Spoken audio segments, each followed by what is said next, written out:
Right. Okay. Now, I'm going to try and do the thing that I've wanted to try and get done on this. Now, this is where my incredible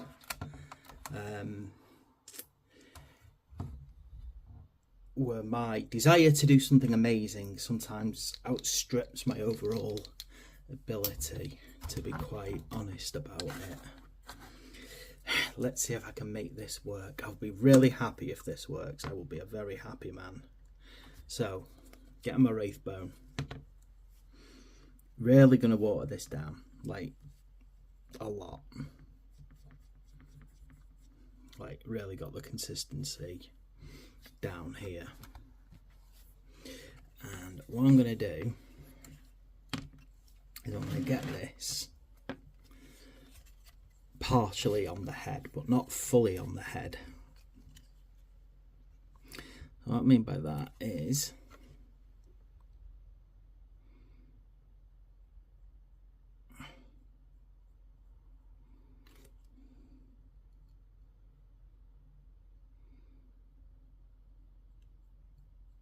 like this. This is kind of the first layer, and I probably will need 2 layers to do this.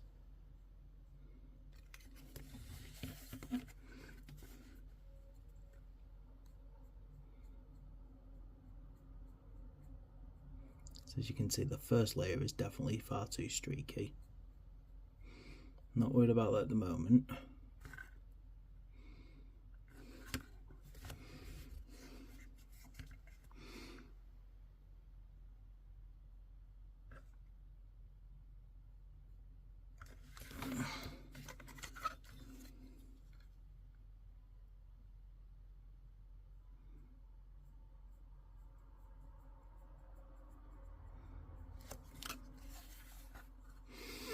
Oh, I really hope this is going to work.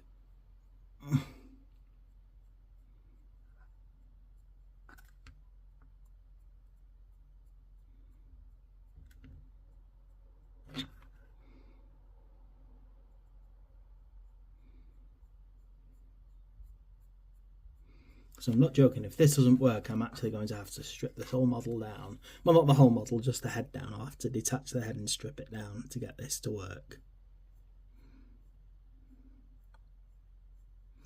But if this does work here, then it's a testing run for when I do the jet bikes.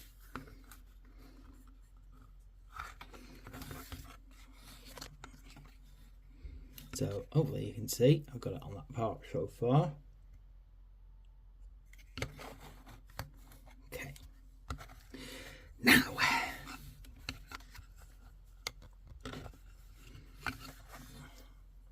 I'm going to have to zoom out a bit. There we go. Zoomed out a bit because for this part I need to see what you're going to have to see what I'm doing.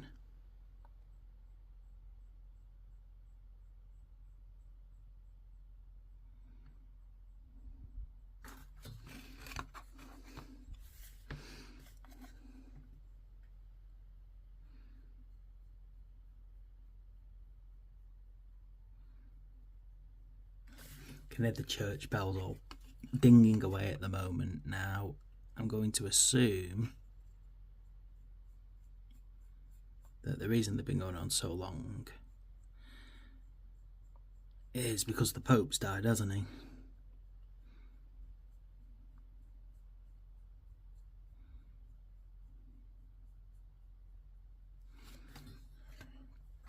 Right, I have no idea if this is going to work, by the way. I'm really like going on a wing and a prayer about whether or not this is going to actually work the way I want it to. I have no idea, absolutely no idea. It could just turn into a complete and utter disaster, this. And as I said, at which point I will be stripping this head down. Right. But if it doesn't work and I have to strip the head down, I'm still going to kind of show you that I messed up rather than kind of hide it.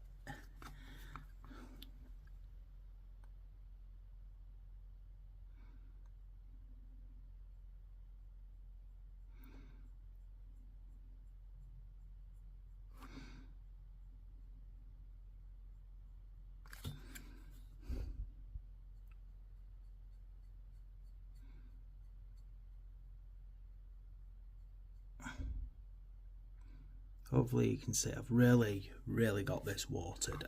It's basically it's like almost like the consistency of milk, this at the moment.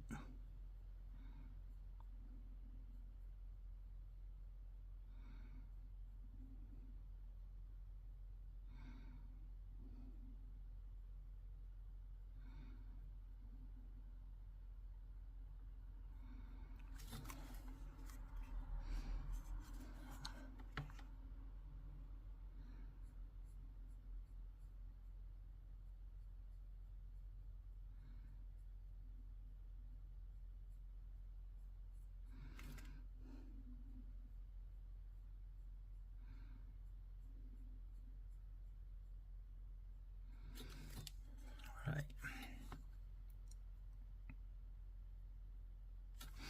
Yes, it doesn't look good at the moment. It looks absolutely terrible at the moment, no doubt about it. It's one of those kind of trust the process things, and kind of hoping that the end result is what I want it to be.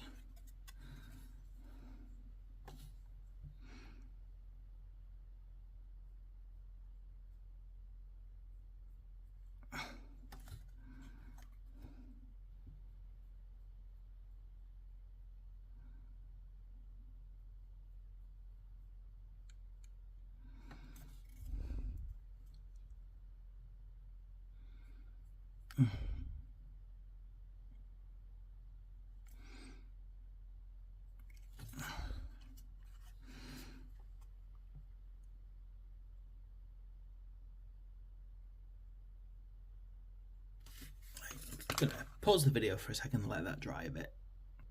Right, back onto my Wraithbone now. So again, quite heavily thin now. I'm doing this in as many layers as I need to do it until I get exactly the consistency that I want.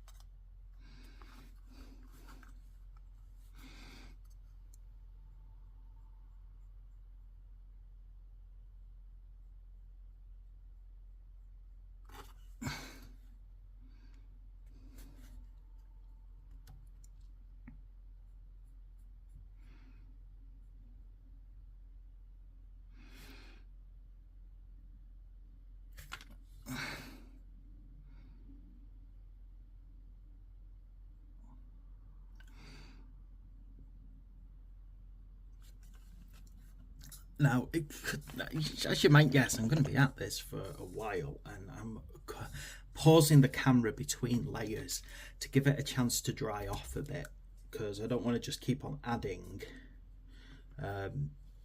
layer after layer onto wet paint, because all you do is you move the paint around doing it that way.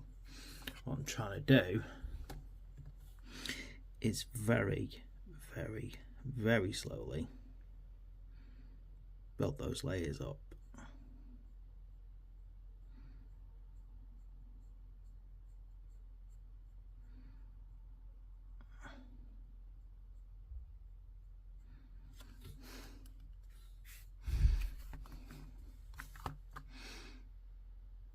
Unfortunately, I've got to snap my sword off, not paint it, because I've been moving the positions around too much. I'm going to leave that sword off for now, it's just getting in my way.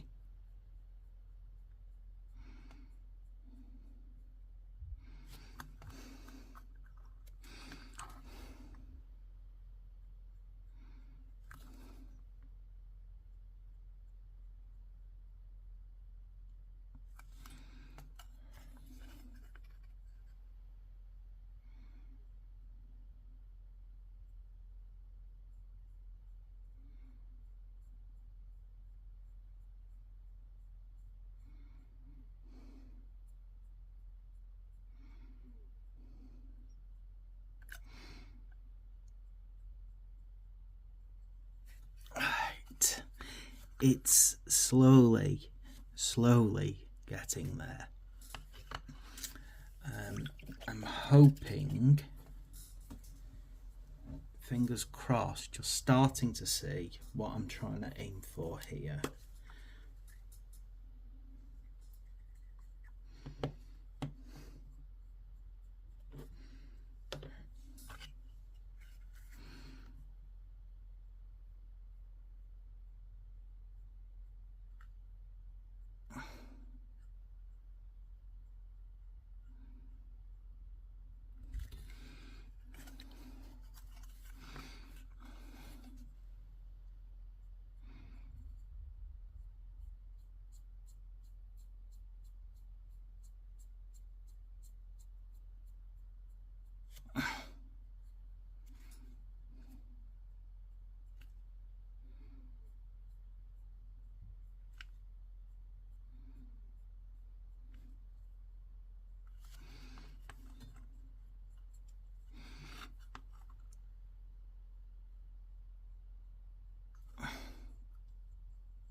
Hopefully it's starting to come around. I'm hoping you're seeing where I'm going for here.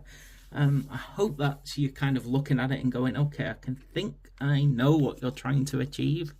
Whether or not you think I've done it well can be open for debate. I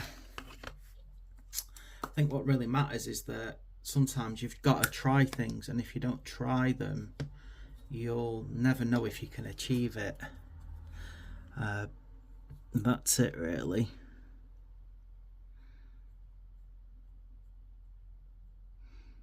But I think when you're trying to get a pure brilliant white on something like this, if you try and do it all at once, the end result will just be a horrible streaky mess. Whereas what I'm aiming for is a bit of time, a bit of patience,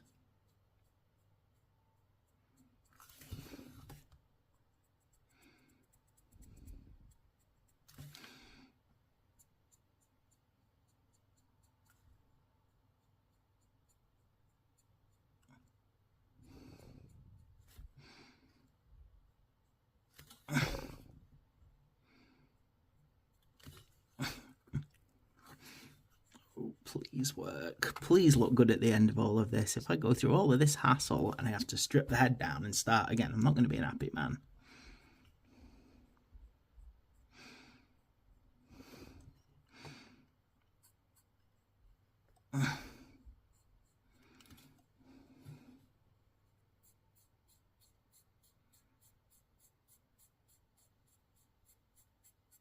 Yeah, those bells are carrying on. I'm really going to assume that's all about the Pope. All right, I think it's getting there. You know that. Hopefully, you know, you're seeing what I'm doing, and you're thinking to yourself, well, okay, maybe actually I could do that, or, as I hope, do it better, because, you know, not everyone has to deal with my shaky hands.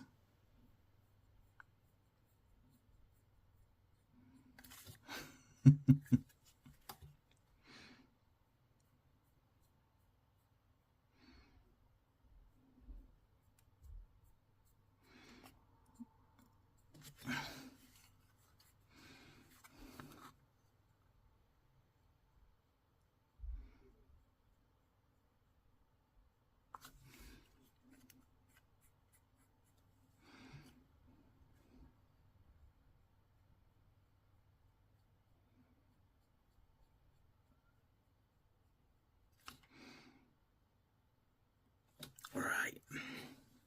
Okay, So what we've got now, hopefully you can see, is a nice set of layered paint. It's still a little bit streaky, but that's what happens when you do so many layers, you know, like, and when you're really heading for like a very watered down set of paints, it can look very streaky for a long time as you build up one layer at a time to get it closer to where you want it.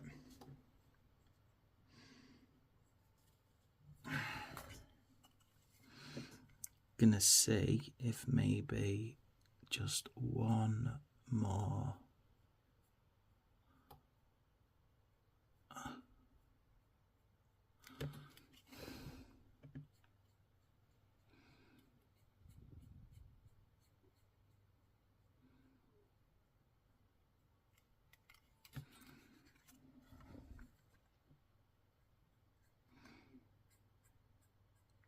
layer of white on this, and then I'll probably be happy with the white.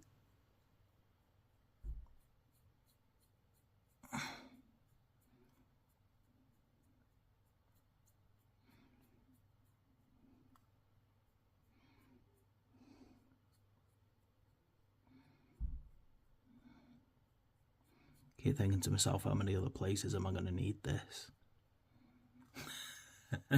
Right, so I think I've got a nice kind of flow of colour there.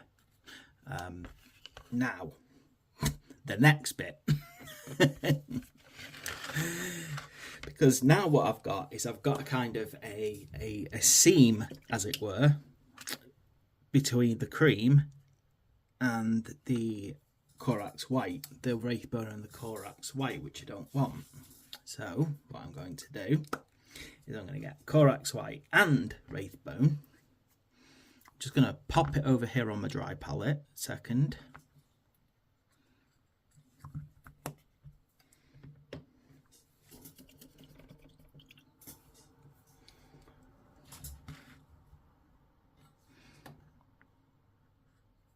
And what I'm going to do, I'm going to mix them together.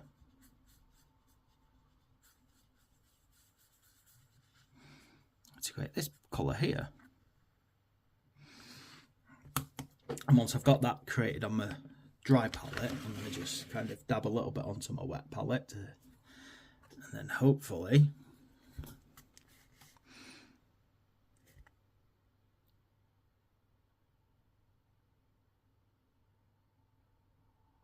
I'm going to run that here.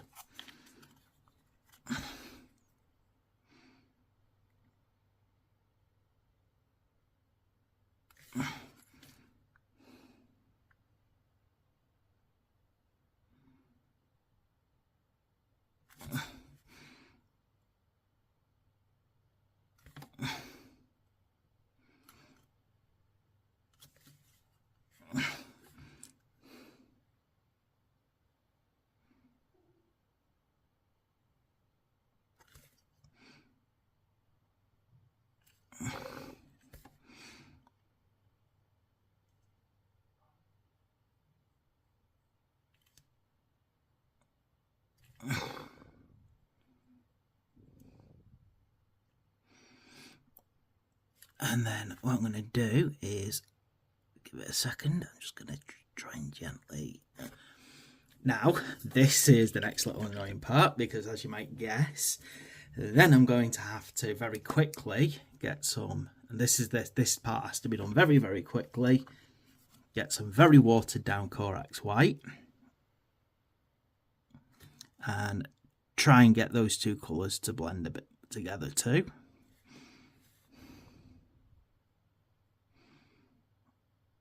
Just here.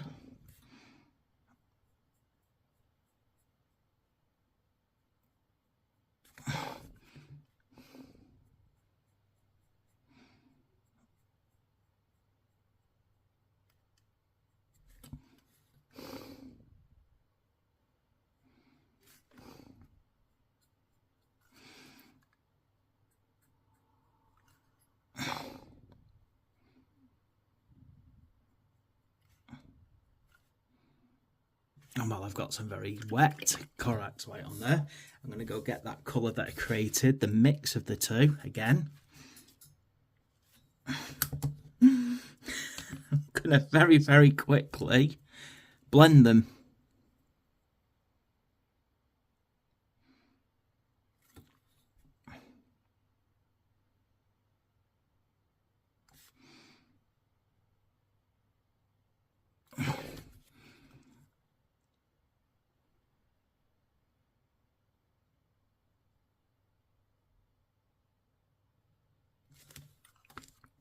So that one colour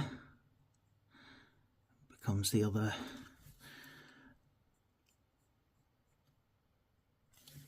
Like so. Right. I am going to leave it at that. Okay.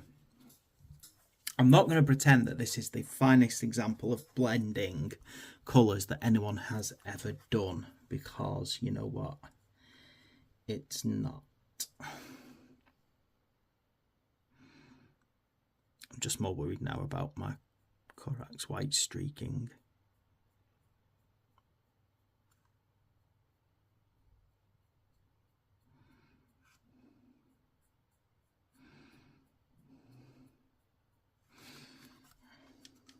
Basically, I'm just going over little bits now and just making sure that there's no clumps of colour.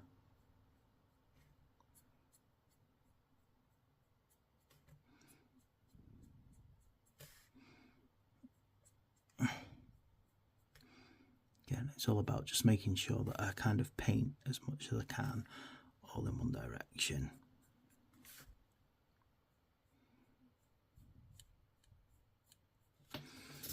Right, hopefully you like that. I mean, I'm not going to pretend that that's the finest ever example of wet blending. But personally, I think it looks nice enough. So I did a bit of tone to it. I think maybe a bit more work, and that would get a lot more natural blend to it. But I like it. It's got a bit of darkness in the recesses, and it's got darkness at the bottom here with the white, really, Corax white really coming to the fore at the top. Not going to deny, I've got a lot more work to do on this now. You know, I've got to get Wraithbone on certain parts of the guns, certain sections. I'm not going to do it all of them.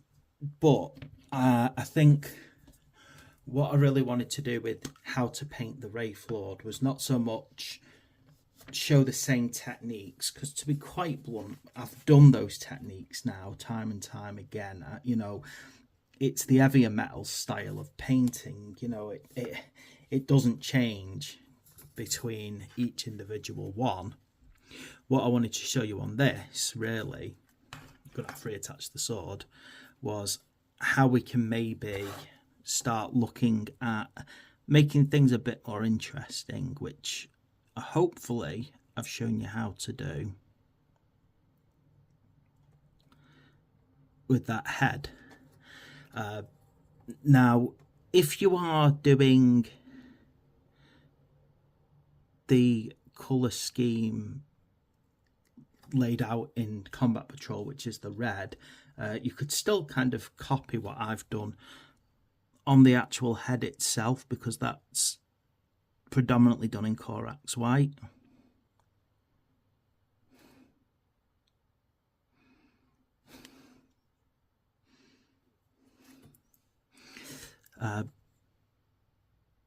But overall,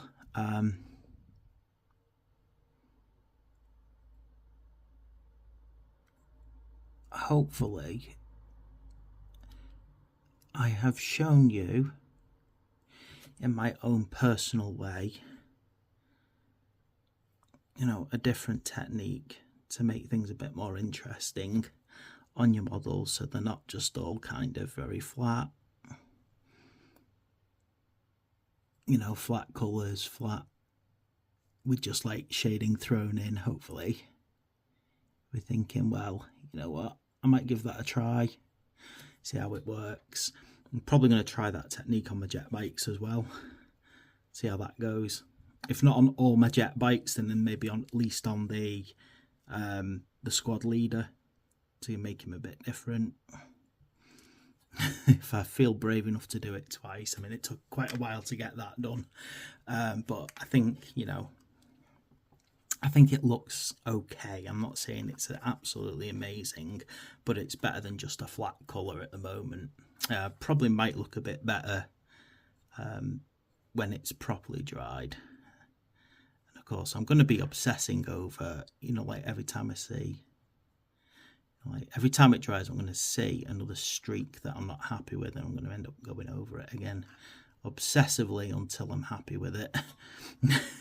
Because unfortunately, that's just the way I am. I'm never happy. I'm always looking and seeing another streak, another streak, another streak that I want covering up.